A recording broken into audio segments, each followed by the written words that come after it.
ค่ะงานพักเมืองหนองแจ้งเกิดว่า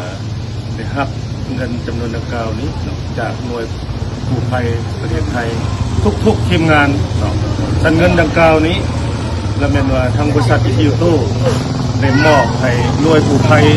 ทุกทีมงานทั้งลาวและไทยกับท่านและทางหน่วยกู้ภัยทุกทีมงานของประเทศไทยนั้นเป็นได้มีน้ำใจแบ่งคนละครึ่งที่เงินอิทิโยโต้เมื่อคืนนี้สนับสนุนหน่วยกู้ภัยทั้งไทยทั้งลาว100 ล้านอาชันหน่วยกู้ภัยไทยเป็นได้แบ่งเอา50 ล้านแต่ทั้งลาวได้50 ล้านอาชัน50 ล้านนี้เพิ่นจะบ่เอาเมื่อประเทศไทยด้วยเพิ่นว่ามีน้ำใจอยากช่วยเหลือเพื่อนมนุษย์ด้วยกันเนาะอาชันและมันทั้งทุกทีมงานกู้ภัยของประเทศไทยได้มอบเงินจำนวน50 ล้านนี้ให้กับเจ้าเพื่อมามอบให้2ครอบครัวนี้แต่ครอบครัวนึง25 ล้าน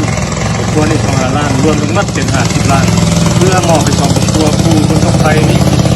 เรียกว่าไปนำใช้บริหารในครอบครัวเลี้ยงลูกเลี้ยงเต้าให้เกิดผลประโยชน์สุดเนาะที่มีดังนั้นมอบให้ครับเพื่อนว่าผมเข้าใจนำทีมงานกู้ภัยทางประเทศไทยที่มีน้ำใจเพื่อจะช่วยเหลือ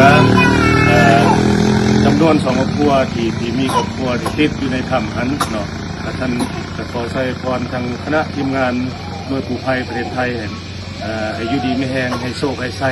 ก็ขอมอบขอบใจครับเจ้าตั้งหน้าคณะพักคณะนำของเมืองหนองแจ้งแข่งไส้สมบูรณ์สปป.ลาวนี่ขอมอบขอบใจนำคณะทีมงานทางประเทศไทยมารวมมาเฉพาะเหมือนคณะทีมงานกู้ภัยทุกทีมงานที่มาช่วยจำนวน7 คนในที่ทำในครั้งนี้โดยเฉพาะจำนวนว่าคนได้สำเร็จแต่ว่าสำหรับ2 ครอบครัวนี้ที่บุท่านได้สำเร็จเนาะท่านก็ขอมอบขอบใจทางทีมไทยทุกทีมที่มีน้ำจิตน้ำใจในยูดีไม่แห้งในโซนไทยเด้อทั้งประเทศไทยก็เลยขอมอบขอบใจหลายๆคือว่าได้มอบแล้วเนาะถึงเงิน50 ล้านครอบครัวละ25 ล้านคือว่าถึงครอบครัวไปแล้วให้น้ำใช้ในครอบครัวมาครอบครัวเด้อ